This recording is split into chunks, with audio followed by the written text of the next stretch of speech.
Welcome to a Foxy Tech Tips tutorial on restarting your Nintendo Switch. If you find this tutorial helpful, please consider subscribing to my channel and liking the video. Hold down on the power button on the top left of the console.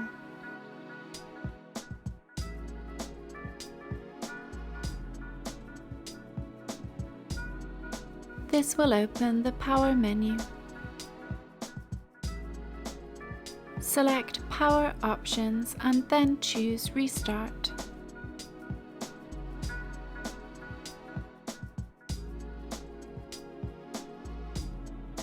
Your Nintendo Switch will now restart.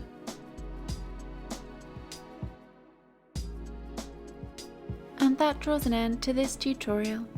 Please like the video if you found it helpful and subscribe to Foxy Tech Tips for more Nintendo tips and tricks.